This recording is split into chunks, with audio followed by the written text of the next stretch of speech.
नमस्कार साथियों, मैं पंजरत सर फ्री क्लास में एक बार फिर से आप सभी का स्वागत है। जैसा कि आप लोगों को विदित है कि सामान्य ज्ञान के अंतर्गत हम संविधान अर्थात कॉन्स्टिट्यूशन की 7 वीडियो पहले बना चुके हैं। यह हमारा 8वां वीडियो है। उसी क्रम में पिछले वीडियो में हमने आपसे नागरिकता की डिस्कस किया था, भाग 2 को। आज हम आपसे इस वीडियो में, जो कि बहुत शॉर्ट रहेगा, लेकिन उस पर हम बात करेंगे आज मौलिक अधिकारों की। आज के वीडियो में हम आपसे भाग 3 की बात करेंगे, जो कि मौलिक अधिकारों के बारे में है। मौलिक अधिकारों के लिए मैं फिर से बता देता हूँ, ये एक बड़ा टॉपिक है, हम ज्यादा समय नहीं लेंगे आप लोगों का। जो भी बच्चे नए जुड़े हैं या जो लोग नए आए हैं, उन लोगों का स्वागत है।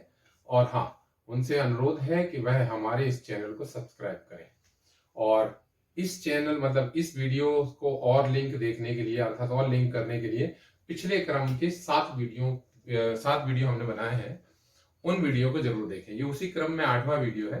चलिए शुरू करते हैं इसको।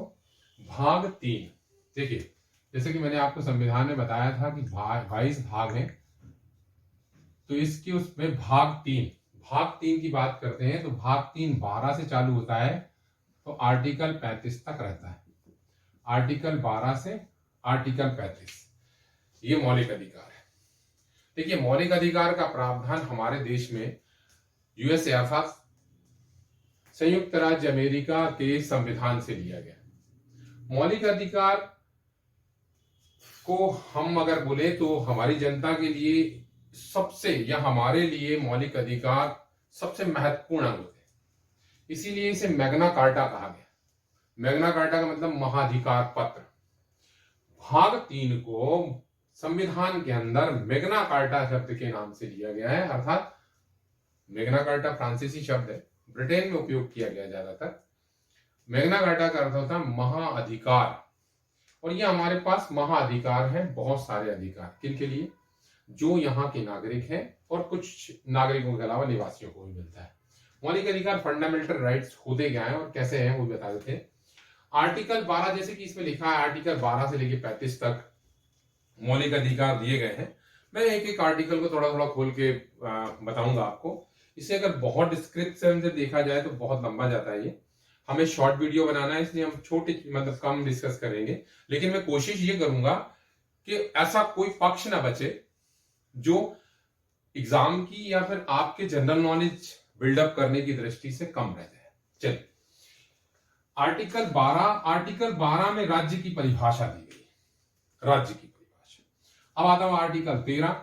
आर्टिकल 13 इसका डिवाइडेशन देता है, मतलब वो देता है परिभाषा, और ये बताता है कि ये संयुक्त राज्य अमेरिका से उठाए गए हैं। आर्टिकल 368 के अंतर्गत इसे संशोधन किया जा सकता है। इसमें अगर हम बात करें तो यहाँ पे कहा गया है कि जो मौलिक अधिकार है, मूल रूप से मौलिक अधिकार 7 थे। 7 मौलिक अधिकार हमको मूल संविधान से प्राप्त हुए थे। 44वां संविधान संशोधन 1978, बीच में बताऊंगा मैं आपको, 1978 में हमारा एक मौलिक अधिकार, जिसे हम संपत्ति रखने का अधिकार कहते हैं, वो विलोपित कर दिया गया। चलिए, हम तो आपको क्रम से ही बताएंगे। अगर हम पहले मौलिक अधिकार को लेते हैं, पहला मौलिक अधिकार है समानता का अधिकार। समानता का अधिकार चालू होता है 14 से लेकर 18 तक, 14 से लेकर 18 तक पहला अधिकार। अब हम एक एक आर्टिकल को खोल के बताते हैं कि इसमें लिखा क्या है। समानता का अधिकार का मतलब ये होता है कि लिंग, जाति, वर्ण, रंग, वचन, इनके आधार पर कोई भी मतलब सरकार आपसे भेदभाव नहीं करेगी। आर्टिकल 14 क्या कहता है वो सुनिए। आर्टिकल 14 कहता है कि लिंग, जाति, वर्ण, श्रेणी के आधार पर सबके लिए एक से कानून बनेंगे। जो धारा या जो कानून या जो विधि एक व्यक्ति के लिए लगती है, वो किसी भी पद का हो, किसी भी वर्ण का हो, किसी भी क्षेत्र का हो, किसी भी लिंग का हो, वही धारा और वही नियम दूसरे किसी एक व्यक्ति के लिए लगेंगे। ठीक है, इसको यूं भी बोला जा सकता है कि विधि के समक्ष समानता। कानून के समक्ष सभी समान है, सबके लिए एक सी धाराएं और एक से कानून है, उस पर किसी प्रकार का भेदभाव नहीं है। आर्टिकल 15। आर्टिकल 15 कहता है लिंग, जाति, वर्ण, रंग आदि के आधार पर किसी स्थान या किसी स्थान पर आने जाने की छूट है। जैसे कि मैं आपको एक एग्जांपल देता हूं, होटलों में आने जाने की स्वतंत्रता हमको आर्टिकल 15 देता है। होटलों में हमें वर्ण, रंग, जाति के आधार पर कहीं पर या किसी काम करने से या कहीं पर जाने से नहीं रोका जा सकता। ठीक है। आर्टिकल 16। आर्टिकल 16 जो है वो अवसरों में समानता की बात करता है। अवसर मतलब नौकरियां होती हैं। वास्तव में सरकार जब भी अवसर प्रोवाइड कराएगा तो वो अवसर देगा तो उसमें हमें समानता रखेगा, लेकिन इसके अपवाद के रूप में कहा गया है कि दुर्बल वर्गों के रूप में SC, ST और OBC इन्हें आरक्षण का प्रावधान दिया गया है। अगर हम गौर से देखें तो SC, ST, OBC को आरक्षण अगर किया जाता है तो आर्टिकल 16 अवसरों की समानता का अतिक्रमण किया जाता है, लेकिन उसमें नीचे पॉइंट लगाया हुआ है अपवाद के रूप में कि इन्हें आप आरक्षण दे सकते हैं। जो आरक्षण प्रणाली है वो इससे हटके है। वैसे कहा गया है कि अवसरों में समानता, आर्टिकल 16 कहता है। आर्टिकल 17 कहता है छुआछूत निषेध है। शब्द यूज किया गया अस्पृश्यता। अस्पृश्यता निषेध है, अर्थात हमारे देश में कोई छुआछूत नहीं करेगा। हमारे देश में वर्ण व्यवस्था थी। वर्ण व्यवस्था में एक जाति, देखिए वर्ण व्यवस्था की बात करेंगे तो 4 वर्ण यहां देखने को मिले थे, ब्राह्मण, क्षत्रिय, वैश्य और शूद्र। तो शूद्र को छुआछूत की दृष्टि से देखा जाता था। इसको बचने के लिए, अर्थात इसको आगे ना जाने उसके लिए काफी कानून बनाए गए और संविधान में आर्टिकल 17 छुआछूत को कानूनन जुर्म बताता है। चलिए आर्टिकल 18 बताते हैं। आर्टिकल 18 कहता है उपाधियां निषेध है। आप अब किसी को उपाधियां नहीं दे सकते। महाराजाधिराज, महाराजा, परमात्मा, परमेश्वर, जो उपाधियां होती थी अब नहीं होंगी। विद्या अर्थात विद्या मतलब शिक्षा और डिफेंस अर्थात सेना के क्षेत्र को छोड़कर। कुछ हिसाब से देखा जाए तो शिक्षा के क्षेत्र में जो PhD आती है वो डॉक्टरेट की उपाधि है। और अगर हम पद में देखे जाएं तो सेना के अंदर कई पद ऐसे हैं, पदों के नाम से चलता है, तो वो पद वास्तव में उपाधि होती है। इसके अलावा मैं आपको एक और चीज बता देता हूं, आर्टिकल 18 के तहत ही भारत रत्न और विभूषण जैसे पद्म विभूषण है, पद्मश्री है, ये जितने भी विभूषण दिए जाते हैं, या हाँ एक बात और लेके जाते हैं, परमवीर चक्र है, महावीर चक्र है, ये सब आर्टिकल 18 के तहत दिए जाते हैं। जबकि 18 में एक चीज और कही गई है, फिर से बोल रहा हूं, उपाधियां निषेध है। अगर हम इसको देखें तो 14 से लेके 18 तक समानता का अधिकार था। समानता का अधिकार के बाद अगला अधिकार जो आता है वो आता है स्वतंत्रता का अधिकार 19 से 22 तक। वो आर्टिकल 19 से लेकर आर्टिकल 22 तक हमको मिलती है स्वतंत्रता संबंधी अधिकार। ठीक है ना। अब हमको बहुत सारी स्वतंत्रताएं मिलती है इसमें। अब आर्टिकल 19 अगर देखा जाए तो संविधान में मौलिक अधिकार के अंदर आर्टिकल 19 सबसे बड़ा भाग माना जाता है। आर्टिकल 19 के भी 6-7 भाग हैं, तो मैं आप लोगों को इसका ही बता देता हूं कि आर्टिकल 19 के अंतर्गत कुछ स्वतंत्रताएं मिलती हैं, तो उसको ABCD में लिखा हुआ है। ए, आर्टिकल 19 की ए बोलता है बोलने की स्वतंत्रता, वाक स्वतंत्रता। इसी के अंतर्गत आती है प्रेस की स्वतंत्रता। क्वेश्चन आता है प्रेस की स्वतंत्रता किस आर्टिकल के अंदर आती है? 19A के अंतर्गत। फिर आता है बी। आर्टिकल बी कहता है कि हम शांतिपूर्ण तरीके से कहीं पर जाकर सभा कर सकते हैं बिना अस्त्र शस्त्र लिए, परमिशन लेनी पड़ती है उसके लिए भी। तो ये स्वतंत्रता हमको बी में मिलती है। सी में यदि हम संघ बनाना चाहते हैं, यूनियन बनाना चाहते हैं, तो ऐसी परमिशन हमको सी देता है कि हम संघ बना सकते हैं, यूनियन बना सकते हैं, कोई पार्टी बना सकते हैं, जो भी है। ठीक है। ABC। इसके बाद आता है डी। आर्टिकल डी कहता है कि हम दूसरे राज्यों में आ जा सकते हैं, भ्रमण कर सकते हैं, देश के हर हिस्से में हम आ जा सकते हैं आर्टिकल डी के तहत, बशर्ते कि गवर्नमेंट ने किसी नए नॉर्म्स के हिसाब से उस एरिया को प्रतिबंधित ना किया हो। प्रतिबंधित किया हो तो परमिशन लेनी होती है। चलिए ABCDE। आर्टिकल ई कहता है, आर्टिकल ई कहता है कि हम कहीं पर भी बस सकते हैं भारत के अंदर। फिर से मैं एक पॉइंट पे आ जाता हूं, भारत में कहीं भी बस सकते हैं, लेकिन किसी कई स्थान ऐसे होते हैं जिसे सरकारें ना प्रतिबंधित और निषेध क्षेत्र घोषित करती हैं, उनको छोड़कर। और आर्टिकल ई के बाद एफ आता है। मैं आपको ये बता दूं कि एफ काट दिया गया है। एफ की संपत्ति रखने का अधिकार, संपत्ति रखने का अधिकार हमारा मौलिक अधिकार अब नहीं रहा है, तो एफ खत्म कर दिया गया। इसकी जगह पर आ गया है ABCD जी। जी जी कहता है कि अगर आप आर्टिकल 19 जी कहता है कि यदि आप कुछ करना चाहते हैं, कि अगर बिजनेस करना चाहते हैं तो आपको किसी प्रकार के बिजनेस से रोक नहीं है, आप कोई भी काम कर सकते हैं, ठीक है, आर्टिकल जी के तहत। वो कहीं भी किसी भी स्टेट में कर सकते हैं, ठीक है, आर्टिकल जी के तहत। ये था आर्टिकल 19। अब आता है आर्टिकल 20। आर्टिकल 20 3 स्वतंत्रताएं आप लोगों को देता है, हम लोगों को देता है। पहली, यदि किसी व्यक्ति ने कोई अपराध किया है तो उस अपराध में उसको केवल एक अपराध के लिए एक ही बार सजा दी जाएगी। दूसरा, अपराध जब किया गया होगा तो सजा उस दौरान चलते हुए कानून के हिसाब से दी जाएगी, उससे पहले या उसके बाद के नियम या कानून उस पर कार्य नहीं करेंगे। जिस टाइम अपराध किया गया था उस टाइम जो कानून लागू होगा उसके हिसाब से उसको सजा दी जाएगी। तीसरा, किसी भी व्यक्ति को अपने ही विरुद्ध गवाही देने के लिए आप मजबूर नहीं कर सकते, यह आर्टिकल 20 कहता है, ठीक है। अब आता है आर्टिकल 21।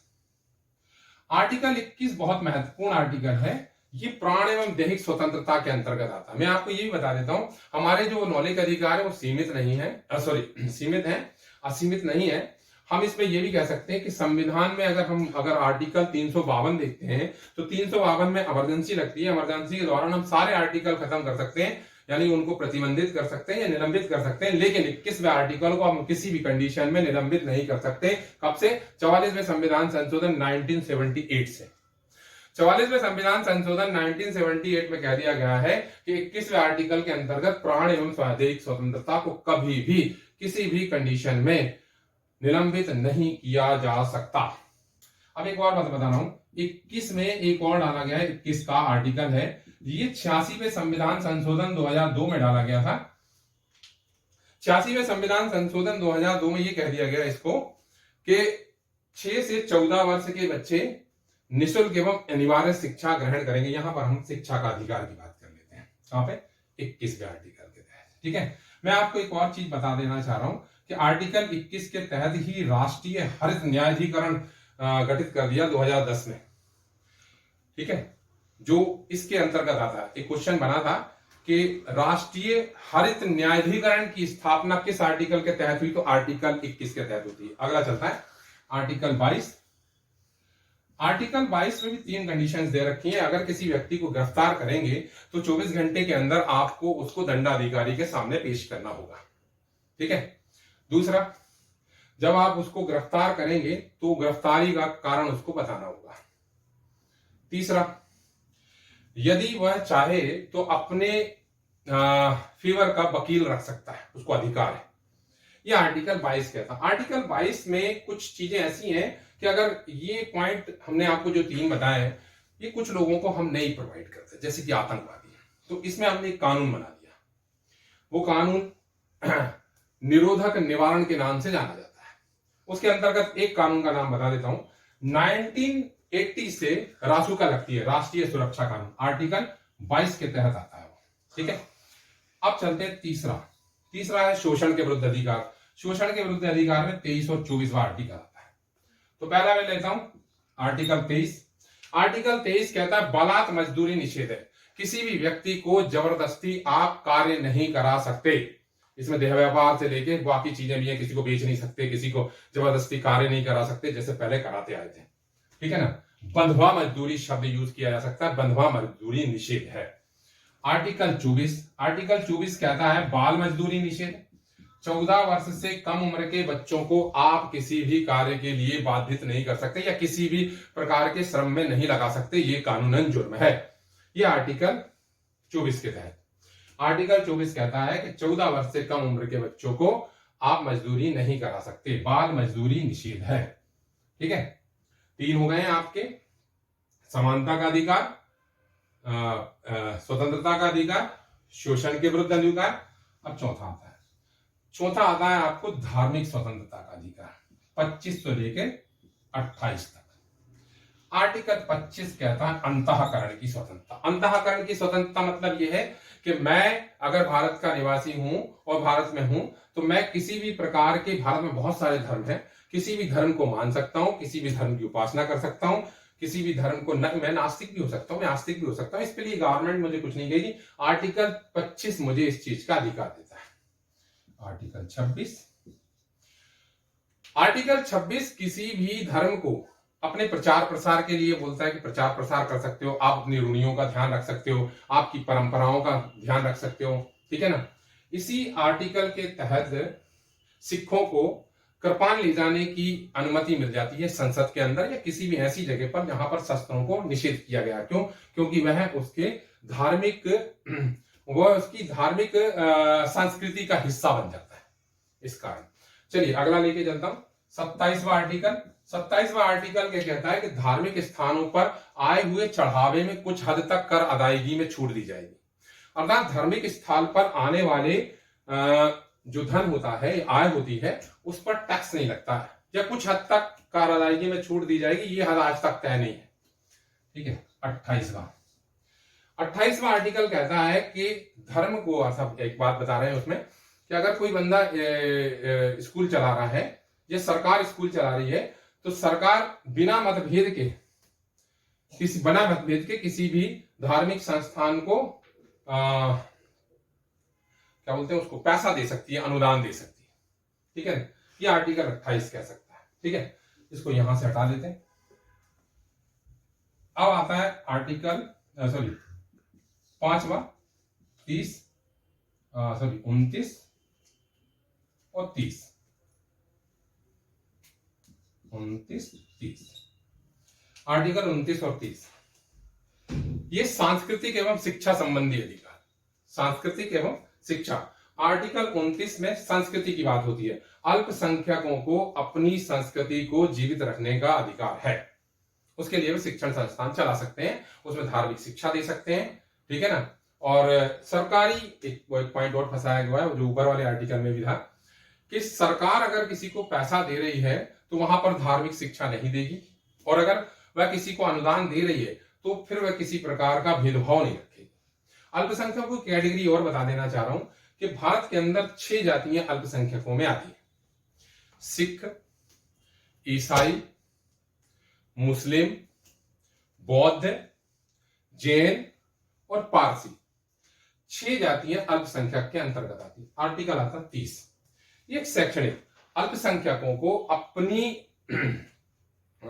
अपनी भाषा को आगे बढ़ाने के लिए, अपने धर्म को आगे बढ़ाने के लिए, अपनी शिक्षा को आगे बढ़ाने के लिए शिक्षण संस्थान खोलने की परमिशन है, जिसमें वे अपनी धार्मिक शिक्षा दे सकते हैं। लेकिन एक पॉइंट और आ जाता है कि वह वहां पर किसी भी प्रकार का किसी दूसरे धर्म या किसी भी व्यक्ति को जबरदस्ती में अपने यहाँ के धर्म ग्रहण करने या फिर धार्मिक शिक्षा ग्रहण करने के लिए प्रेशराइज नहीं कर सकते। ये थे आप लोगों को 5 वो मिले हुए, हम लोगों को 5 मौलिक अधिकार मिले। एक छठा मौलिक अधिकार था आर्टिकल 31 में, ये था संपत्ति का अधिकार, जो समाप्त कर दिया गया। 44वें संविधान संशोधन 1978 में संपत्ति के अधिकार को समाप्त करके आर्टिकल 300 का में कानूनी अधिकार बना दिया गया। अब वो हमारा संवैधानिक अधिकार नहीं है, अब ये हमारा कानूनी अधिकार है। ऐसा क्यों किया गया था मैं आगे वाली क्लासों में बताऊंगा, ठीक है। तो चलिए अगला आता है हमारा छठा, अगर हम 6 बोलेंगे तो वो है संवैधानिक उपचारों का अधिकार। ये 32 से 35 आती है, 32 से 35 तक ये आर्टिकल आता है संवैधानिक उपचारों का अधिकार। अब संवैधानिक उपचारों का अधिकार में क्या होता है तो वो सुनो। आपको ऊपर जो 5 मौलिक अधिकार प्राप्त हैं, यदि कोई संस्था, सरकार या कोई तीसरा कोई व्यक्ति अगर आपके इन मौलिक अधिकारों का उल्लंघन करता है तो आर्टिकल 6 मतलब 6 नंबर के आपके मौलिक अधिकार के तहत आप सुप्रीम कोर्ट और हाई कोर्ट, फिर से बोल रहा हूं, सुप्रीम कोर्ट और हाई कोर्ट में रिट दाखिल कर सकते हैं उसके विरुद्ध। आर्टिकल 32 के तहत आप सुप्रीम कोर्ट में रिट दाखिल कर सकते हैं। आर्टिकल 226 के तहत आप हाई कोर्ट में रिट दाखिल कर सकते हैं।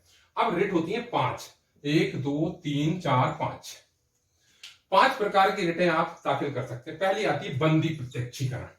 बंदी प्रत्यक्षीकरण में मैंने आर्टिकल 21 के आर्टिकल 22 में कहा था, यदि किसी व्यक्ति को आप गिरफ्तार करेंगे तो 24 घंटे के अंदर दंडाधिकारी के पास आपको उसको ले जाना होगा। अगर आप इस दौरान दंडाधिकारी के पास नहीं लेके गए हैं तो आपके विरुद्ध या उस पुलिस प्रशासन के विरुद्ध या उस अधिकारी के विरुद्ध बंदी प्रत्यक्षीकरण अप्लाई किया जा सकता है। ये डायरेक्ट 32 के तहत सुप्रीम कोर्ट में जा सकते हैं और आर्टिकल 226 के तहत हाई कोर्ट में जा सकते हैं। तो बंदी प्रत्यक्षीकरण उस पर रोक लगाता है। दूसरा आता है परमादेश। यदि सरकार किसी प्रकार का आदेश निकालती है तो उस पर स्टे लेने का प्रावधान इस आर्टिकल के तहत आता है। इसको रिट दाखिल करना कहते हैं। तो रिट पिटीशन होती है ये, तो इस पे स्टे लिए जाते हैं। एक बात मैं आप लोगों को बता दूं कि राष्ट्रपति के सिग्नेचर से बना हुआ या सिग्नेचर से निकला हुआ किसी भी आदेश के विरुद्ध ना तो आप सुप्रीम कोर्ट जा सकते हैं ना हाई कोर्ट, अर्थात उस पर रिट दाखिल नहीं की जा सकती। अब आता है आपका प्रतिषेध। प्रतिषेध में उच्च न्यायालय सुप्रीम कोर्ट यानी उच्च न्यायालय अपने अधीनस्थ न्यायालयों को कहता है कि अपने जो निर्णय देते हो उस निर्णय के दौरान आप अपनी सीमाओं का या कार्य क्षेत्र का ध्यान रखें। यदि आप अपने कार्य क्षेत्र से हटकर निर्णय देते हैं तो आपको डांट पड़ने वाली है। अगला आता है प्रतिषेध। प्रतिषेध में आप लोगों ने देखा है, कोई बंदा आपको धमकी देता है मैं कोर्ट जाऊंगा, मैं हाई कोर्ट जाऊंगा, मैं सुप्रीम कोर्ट जाऊंगा, तो प्रतिषेध के तहत जाता है। अगर नीचे वाला को, अब इसमें होता क्या है कि उच्च न्यायालय अपने अधीनस्थ न्यायालय से ज्यों का त्यों केस वापस अपने पास बुला लेता है, इसे कहते हैं आप उत्प्रेक्षण। आखिरी आता है आपका अधिकार प्रच्छा। अधिकार प्रच्छा में कोई व्यक्ति यदि गलत तरीके से अपने पद पर बैठा है या किसी को पता चलता है कि गलत मतलब जिस बंदे को जहां होना चाहिए था वहां नहीं है और वो कुछ असामाजिक चीजों के दौरे या फिर ये बोल सकते हो कि गैर कानूनी तरीके से वहां पर पहुंचा हुआ है किसी पद पर, तो आप उसके विरुद्ध ये रिट दाखिल कर सकते हैं। इसमें कोर्ट इनसे पूछ लेता है कि आप अपने उस पद पर रहने की योग्यता सिद्ध करें। उस पर डॉक्यूमेंट वेरिफिकेशन हो जाता है। अगर डॉक्यूमेंट वेरिफिकेशन में बंदा दोषी पाया जाता है तो उसको अपना पद छोड़ना पड़ता है और फिर जो उसकी सजा बनती होगी। ठीक है, तो ये थी रिटें। फिर से बोल रहा हूं, आपको 6 मौलिक अधिकार वर्तमान में प्राप्त हैं। मूल संविधान में आपको 7 मौलिक अधिकार प्राप्त हैं। पहला मौलिक अधिकार था समानता का अधिकार, दूसरा था स्वतंत्रता का अधिकार, तीसरा था आपका शोषण के विरुद्ध अधिकार, चौथा था आपका धार्मिक एवं सांस्कृतिक संबंधी अधिकार, पांचवा था आपका धार्मिक एवं शिक्षा संबंधी अधिकार और छठा जो था वो है आपका संवैधानिक उपचारों का अधिकार। इसके अलावा एक अधिकार था जो 31 में निर्वासित पड़ा था, उसको संपत्ति रखने का अधिकार। संपत्ति रखने का अधिकार अब आपका अधिकार नहीं रहा। एक बात और मैं बोलना चाह रहा हूं कि संवैधानिक उपचारों के अधिकार को डॉक्टर भीमराव अंबेडकर जी ने संविधान की आत्मा कहा है। ये क्वेश्चन आ चुका है ऐसे कैसे, फिर से बोल रहा हूं, संवैधानिक उपचारों के अधिकार के तहत आर्टिकल 32 के तहत आप सुप्रीम कोर्ट जा सकते हैं और आर्टिकल 226 के तहत आप हाई कोर्ट का दरवाजा खटखटा सकते हैं और जहां पर जाकर आप 5 प्रकार की रिट दाखिल कर सकते हैं। ठीक है, आज की वीडियो में इतना ही। अगले वीडियो में हम नए टॉपिक के साथ आएंगे। अपना ध्यान रखिएगा। जय हिंद, जय भारत, नमस्कार।